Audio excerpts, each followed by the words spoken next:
첫 번째로는 본인이 갖고 있는 질병력을 정확히 알고 알려주시는 게 중요합니다.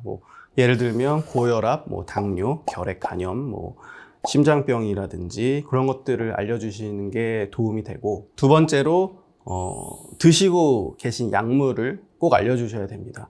그래서 비타민부터 시작해서 건강상 이유로 아스피린이라든지 그런 거 드시는 분들이 있어요. 특히나 아스피린 같은 경우에는 우리가 한 2주 정도 전부터는 출혈이 많이 나기 때문에 끊어야 되기 때문에 그런 것들을 알려주시는 게 도움이 되고, 세 번째로는 이제 이전에 수술했던 수술력을 정확히 좀 알려주셔야 됩니다. 특히나 코 수술이 재수술일 경우에는 이전에 사용했던 연골이라든지 이전에 사용했던 재료들 같은 거를 정확히 알고 있는 게 코 재수술할 때는 굉장히 중요합니다. 간혹 그런 걸 속이고 말씀을 안 해주시고 수술을 받으시는 분들 몇몇 있는데 본인한테 굉장히 안 좋은 겁니다. 분명히 그런 건 말씀을 해주셔야지 더 수월하고 더 정확하고 더 아름다운 결과를 얻으실 수 있기 때문에 꼭 그런 거는 말씀을 솔직하게 해주시는 거가 도움이 됩니다.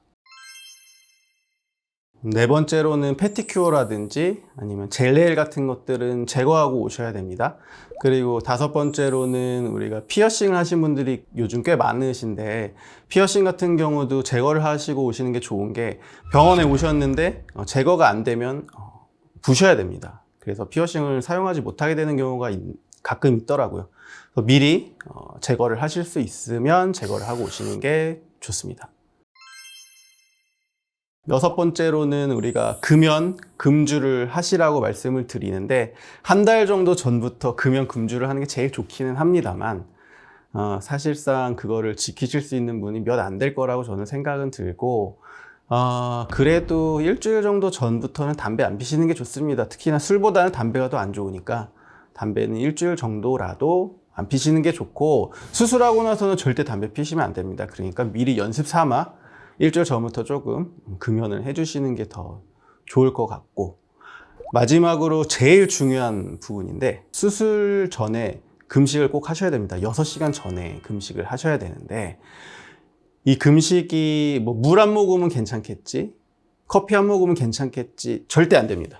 물도 안 되고 커피도 안 되고 식사는 더더군다나 안 되고, 요거를 지키지 않으시면 수술하는 당일날 수술 시간에 수술을 들어갈 수가 없어요. 그 다음날 해야 되는 경우도 있는데 그 다음날 예약이 다 차 있으면 다른 날 잡아야 되고, 그렇기 때문에 제가 봤을 때는 수술 전 금식 지키시는 거를 제일 좀 기억을 하시면 좋을 것 같습니다.